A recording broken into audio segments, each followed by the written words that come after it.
90 రోజుల కోర్సు పూర్తి చేస్తే చాలు 100% ప్లేస్మెంట్ సపోర్ట్ తో సాఫ్ట్వేర్ జాబ్ మీ సొంతం. వెంటనే కోడ్ జ్ఞాన్ డెస్టినేషన్ ని సంప్రదించండి. హాయ్ హలో నమస్తే, welcome back to Suman TV. ప్రస్తుతం మనతో పాటు ఉన్నారు ఫ్యామిలీ కౌన్సిలర్ రజనీ రామ గారు. నమస్తే మ్యామ్. నమస్తే నవీన. మ్యామ్, ఇప్పుడు పెళ్లి చేసుకున్నాక పిల్లలు పుట్టడం, పిల్లల కోసం చాలా మంది ఎదురు చూస్తూ ఉంటారు. భగవంతుడు ఇచ్చిన వరం అంటారు పిల్లల్ని. మరి నవే డేస్ ప్రజెంట్ సిచ్యువేషన్లో పేరెంట్స్కి పిల్లల్ని పెంచడం రావట్లేదు అని నేను కనుక అంటే ఏం చెప్తారు మీరు? అంటే ఇది చాలా మంది తిట్టుకోవచ్చు కూడా. నిజంగా మేడం చూసుకుంటే బయట ఉన్నటువంటి సంఘటనలు చూస్తే నిజంగా పెంచడం రావట్లేదు. ఒకప్పుడు టీనేజ్ వచ్చాక వాళ్ళు చేసే ఇబ్బందులు కనుక సొసైటీలో వచ్చే ప్రాబ్లమ్స్ వల్ల ఇబ్బంది పడుతున్నారు, కానీ ఇప్పుడు అలా లేదు. చిన్న చిన్న పిల్లల్ని కూడా పెంచే ఓపిక, సహనం అనేది ఎవరికి ఉండట్లేదు పేరెంట్స్కి. అంటే ఏం చెప్తారు? సహనము, ఇంకా వాళ్ళ విషయాలకి వీళ్ళు అడ్డమవుతున్నారు. పిల్లలు పుట్టిన తర్వాత కూడా వాళ్ళు ఫ్యాషన్గా రెడీ అవటం కానీ, వాళ్ళ బయట తిరగటం కానీ, ఇంట్లో వాళ్ళ ప్రైవసీ కానీ, ఇంట్లో వాళ్ళ వర్క్ ఉంటే వర్క్ కానీ, దేనికైనా సరే పుట్టిన తర్వాత పిల్లలు అడ్డమవుతున్నారు. చేత కావట్లేదు, అది ఓకే, అది పక్కన పెడదాం. ఇది అడ్డం కూడా ఫీల్ అవుతున్నారు. ఇప్పుడు పిల్లలు కావాలి, ఏదో వెంటనే కంటారో 4 ఏళ్ళ తర్వాత కంటారో వాళ్ళ ఇష్టం. కన్న తర్వాత కావాలని కంటారు కదా, కన్న తర్వాత ఎవరన్నా పెంచితే బాగుండు. ఎందుకలా? మీరు ఎంతో సంతోషంగా కావాలనుకునే కన్నారు.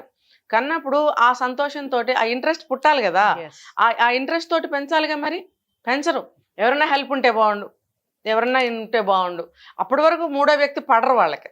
అంటే వాళ్ళు చూడడానికి ఇష్టపడరు అంటారా? వాళ్ళని పెంచడం, ఆ విధానం అంతా వాళ్ళు చేయడానికి ఇష్టపడట్లేదు అంటారా? ఇష్టపడటం లేదు అనే కంటే వాళ్ళ విషయాలకి కుదరదు. వాళ్ళ షోకులకి, వాళ్ళ ఫిగర్ మెయింటెనెన్స్లకి వాళ్ళ శారీలు నలిగిపోతాయి. లేకపోతే వాళ్ళిద్దరూ కలిసి ఎక్కడికైనా వెళ్ళాలంటే పుట్టిన వాళ్ళని ఎవరన్నా చూడాలి ఇంట్లో. వాళ్ళిద్దరూ అంటే యాజ్ యూజువల్ తిరగాలి. మీకు అర్థమైందా? బిఫోర్ డెలివరీ ఎలా తిరిగారో ఆఫ్టర్ డెలివరీ అలాగే మెయింటైన్ కావాలి. How it is possible? అస్సలు అవ్వదు. ఎంత పక్కన వాళ్ళు పెంచినా కూడా మదర్ కావాల్సిందే కదా. మదర్ ఫీడ్ చేయాలి, తర్వాత కొన్ని పనులు మదర్ చూడాలి. లేకపోతే నువ్వు కన్నదానికి ఒక విలువేముంది? మేట్స్ దొరుకుతున్నారు కదా, దొరుకుతున్నారు కదా. అలాగనే సరోగసికి వెళ్ళిపోతున్నారుగా మరి. లేకపోతే ఇంకో విధంగా కంటున్నారుగా పిల్లల్ని. మరి మీరే ఎందుకు కనాలి? మీరు కావాలని కన్సీవ్ అయ్యి మోసి కానీ ఉన్నప్పుడు అసలు అంత స్వీట్గా పెంచుకోవచ్చు కదా. ఎంత బాగుంటుందో తెలుసా? ఈచ్ ఎవ్రీ మినిట్ ఎంజాయ్ చేస్తూ పెంచుకోవాలి. నేను చాలామందికి చెప్తాయి మాట, ఇలాగా అలాగా అని అన్న వాళ్ళకి, ఏ లేదు, చాలా ఎంజాయ్ చేస్తూ పెంచుకోండి. మీరు ఫీల్ అవుతున్నారు కదా, మీరు బాధపడుతున్నారు కదా, కష్టం ఫీల్ అవుతున్నారు కదా, వద్దు, మీరు ఎంజాయ్ చేయండి దాన్ని కూడా. పుట్టిన బాబు ఏడ్చాడు, లేకపోతే టాయిలెట్ చేశాడు, లేకపోతే జ్వరం వచ్చింది, లేకపోతే మిమ్మల్ని రెడీ అవనివ్వటం లేదు, జాబ్ చేసుకోనివ్వట్లేదు, ఆ ఎవ్రీ మూమెంట్ని మీరు హ్యాపీగా తీసుకోమని చెప్తున్నా నేను. ఎప్పుడైతే హ్యాపీగా తీసుకోరో మీకు అన్నీ అడ్డమైపోతాయి, ప్రతిదీ అడ్డమైపోతుంది. మేము వెళ్ళలేకపోతున్నామే, మేము కూర్చుని ఇదివరకట్లా కబుర్లు చెప్పుకోలేకపోతున్నామే, మేమిద్దరం కలిసి సినిమాకి వెళ్ళలేకపోతున్నామే, సినిమాకి వెళ్తే బాబుని చూసేవాళ్ళు లేరే, బాబుని ఎవరైనా చూస్తే మేము ఫుల్ డే షాపింగ్ చేస్తామే. వెళ్తే కూడా 1-2 hours 3 hours ఎవరు రారండి. వాళ్ళకి 1 day ఫుల్ డే సరిపోదు. షాపింగ్ కానీ, ఎంజాయ్మెంట్ కానీ, ఒక పార్టీ కానీ, ఒక ఫ్రెండ్ని కలవటానికి కానీ, ఒక గ్యాదరింగ్ కానీ ఫుల్ డే కావాలి. వీలైతే కంటిన్యూ కూడా కావాలి ప్రతిరోజు కూడా. మరి పుట్టిన వాళ్ళు అడ్డమైపోతున్నారు. మరి ఎందుకు మీరు కంటున్నారు? నేను చాలా వీడియోస్లో చెప్పాను, మీరు పిల్లల్ని కనకండి. అది ప్రాణాల బొమ్మల. మీకు అలాంటి మురిపాలు కోరికలు ఉంటే మీ సైజు బొమ్మలు దొరుకుతున్నాయిగా బయట. ఆ బొమ్మలు తెచ్చుకొని మీరు పక్కలా పడుకోబెట్టుకోండి, ఆడుకోండి, మాట్లాడుకోండి, ఎగరేయండి, ఏమైనా చేయండి. బొమ్మలు కదా పాపం, వాటికి ఏం అవ్వదు. మీ సరదా తీరుతుంది. ఇంట్లో మీకు మీ పాప బాబు ఉన్నట్టు ఫీల్ అవ్వండి, కనకండి.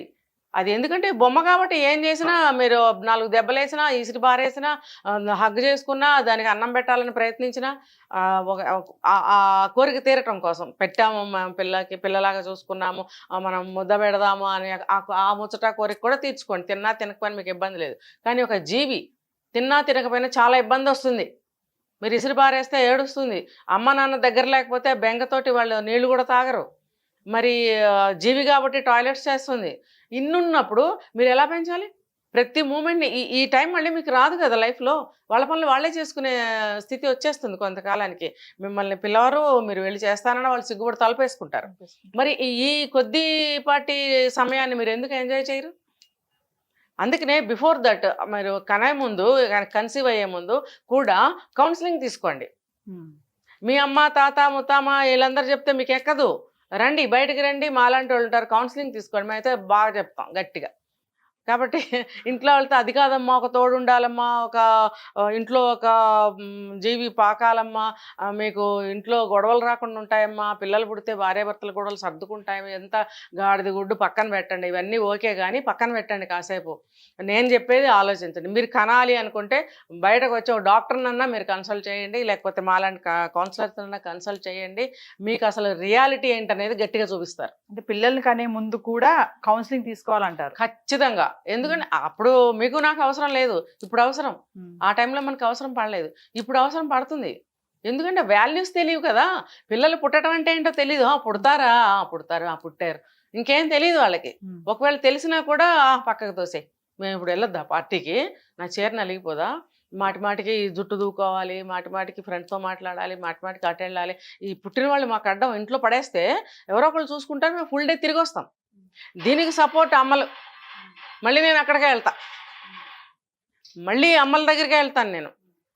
అమ్మలు మీ పిల్లలు మీరు పెంచుకోండి, మేము పెంచాం అని అన్నట్టయితే వీళ్ళకి బాధ్యత వస్తుంది. అప్పుడు రియల్గా తల్లితనాన్ని అనుభవించగలుగుతుంది, ఆస్వాదించగలుగుతుంది. తండ్రి అయినా అంతే. మీరు పేరెంట్స్ ఎప్పుడవుతారు? మీరు పెంచుకున్నప్పుడు, మీరు అన్నీ చేసుకున్నప్పుడు, ఆ కష్టాన్ని కూడా మీరు ఎంజాయ్ చేస్తూ హ్యాపీగా పెంచగలిగినప్పుడు మీకు అందులో ఉన్నటువంటి విలువ తెలుస్తుంది. లేకపోతే ఇదిగో ఇలాగే చేస్తారు, ఆత్మహత్యలు, హత్యలు, పిల్లల్ని చంపేసి వాళ్ళు చచ్చిపోవడం. ఇవన్నీ ఎందుకండి? అసలు కనకండి. మీరు కన్న తర్వాత ఆ జీవుల్ని చంపడం ఎందుకు? ఏ కుక్కైనా, పిల్లైనా, కోతైనా, కోడైనా పిల్లల్ని చంపుకుంటుందా? అది చూడండి, ఎన్నెన్ని పిల్లలు పుడతాయి వాటికి, ఎన్ని పిల్లలు వాటికి బరువవు, అన్ని పిల్లలకి ఆహారం తెచ్చి పెడతాయి. ఏంటంటే వాడికి తెలిసింది సహజమైనటువంటి జీవనం. ఆ సహజమైనటువంటి జీవనంలోంచి ఎప్పుడైతే వీళ్ళు వేరేది కోరుకుంటున్నారో అప్పుడు ఈ మార్పులన్నీ జరుగుతున్నాయి. నువ్వు ఎన్ని వేషాలన్నా వెయ్యి, పిల్లలు పుట్టిన తర్వాత నువ్వు మానుకోవాలి అవన్నీ. నువ్వు పెళ్లి చేసుకుంటేనే పిల్లలు పుడుతున్నారు. పిల్లలు పుట్టినప్పుడు నువ్వు ఎలా ఉండాలి? మీరు పేరెంట్స్ అనేవాళ్ళు ఎలా ఉండాలి? మీ యొక్క ఎంజాయ్మెంట్స్ అన్నీ మానుకోవాల్సిందే. అంటే మేడం ఒక క్వశ్చన్ చెప్పండి. అంటే ఉద్యోగం చేసినా, ఇంట్లో ఉన్నా, వేరే నువ్వు ఏ బిజినెస్ చేసినా, ఏదైనా సరే పిల్లల్ని పెంచే విధానం మాత్రం పిల్లల్ని పెంచాల్సిందే. ఖచ్చితంగా. అంటే ఏంటి, అదేమన్నా వేరే విషయమా? అంటే నేను ఇన్ని చేస్తున్నాను కదా, నాకు టైం ఉండట్లేదు, మా వాళ్ళు చూసుకుంటున్నారు కదా అని అంటారు కదా. మీ వాళ్ళు ఎందుకు చూడాలి అసలు? ఎంతవరకు కొంతవరకు హెల్ప్ ఇస్తారు, తర్వాత జీవితకాలం ఆ బరువు మీదే. వాళ్ళు ఏంటంటే కన్నబిడ్డలు అని చెప్పి హెల్ప్ చేస్తారు, మరి మంచి ఏదో చెడ్డేదో చెప్పాలని చూసే ప్రయత్నంలో ఫెయిల్ కూడా అవుతారు వాళ్ళు కానీ వీళ్ళు కానీ. అసలు ఎందుకు? మీరు పెంచుకోండి. మీకు ఏదైనా తెలియనప్పుడు పెద్దవాళ్ళ సలహా అడగండి. ఈ స్థితిలో ఏం చేయాలి, ఏం చేస్తే బాగుంటుంది అని అడగండి, మంచి సలహా తీసుకోండి, మీరు పెంచుకోండి. అంతేగాని ఏదో ఆర్టిఫిషియల్గా పెంచుతూ ఆ భారం కూడా, ఆ కాసేపు భారం కూడా తల్లిదండ్రులు, ఇంకొకళ్ళు, లేకపోతే మేట్స్, ఎవరో ఒకళ్ళు చూస్తే బాగుండు అన్న స్థితికి రావద్దు. ఒక్కొక్కళ్ళు ఏం చేస్తారు, ఫ్రెండ్స్ ఇళ్లలో పెట్టేసి పెళ్ళికెళ్ళి వస్తుంటారు. ఈ లోపల ఏదైనా జరిగితే పరిస్థితి ఏంటి? ఇప్పుడు మన రీసెంట్గా ఒక కేసు చూసాం యుఎస్లో. క్రష్లో పెడితే ఒక పాపని, బాబును ఏదో గొంతులో అడ్డం పడి చనిపోయింది. అంటే మనం చూసుకోలేకపోబట్టే కదా ఒక దగ్గర పెట్టాం.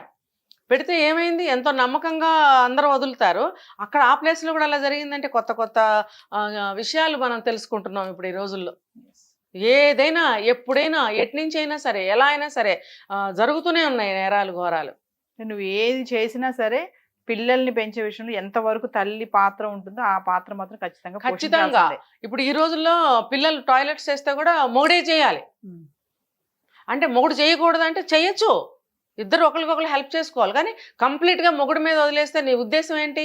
నీ బట్టలు నలగకూడదు, నీ జుట్టు రేగకూడదు, నీ ఫ్రెండ్స్తో చాటింగ్లు, నీ ఫ్రెండ్స్తో మాటలు, నువ్వు తిరుగుళ్ళు, నీ వ్యవహారాలు అన్నీ జరిగిపోవాలి. ఒకళ్ళు చూడాలి, నీకు ఒకళ్ళు చూడాలి. ఒకళ్ళు చూస్తారని చెప్పి కన్నావా ఏంటి నువ్వు? అది ఎప్పటికీ ఎవరికి అవ్వదు. ఏ రోజుకైనా సరే మన విషయం మన దగ్గరే ఉంటుంది. మన గూటి పక్షి మన గూట్లోనే ఉంటుంది. అదే ఉండటానికి కూడా కోరుకుంటారు పిల్లలు కూడా. ఇప్పుడు అమ్మ దగ్గర ఉన్నంతసేపు ఉండి ఇంకో దగ్గర ఉంటారా వాళ్ళు? అమ్మ దగ్గర పాలు తాగి ఇంకో దగ్గర పాలు తాగుతారా? ఇప్పుడు పాలు తాగడానికి కూడా కష్టమైపోయింది, వేరే బాటిల్లో పోసి వెళ్ళిపోవడం. మీకు అర్థమవుతుందా? ఏమనంటే ఈ రోజుల్లో డాక్టర్లే సజెస్ట్ చేస్తున్నారు, మిల్క్ ఎక్కువైతే తీయండి, తీసి బాటిల్లో పోసి ఫ్రీజ్ చేసి కాచి ఇవ్వండి పిల్లలకి. విన్నారా ఎప్పుడన్నా? నేనైతే వినలేదు. ఇలాంటి ఆర్టిఫిషియల్ విషయాలన్నీ డాక్టర్లు ఇంట్రడ్యూస్ చేస్తున్నారు. అది ఎప్పుడంటే ఎమర్జెన్సీలో వాడుకోమన్నారే కానీ ఆ విషయాల్ని మామూలుగా రోజు వాడమన్నారా? ఆ విషయాల్ని రోజు మీరు పాటించమని చెప్పారా? చెప్పండి, ఒక డాక్టర్ని తీసుకురండి. ఎవరన్నా ఒక డాక్టర్ వస్తారేమో దీనికి ముందుకి.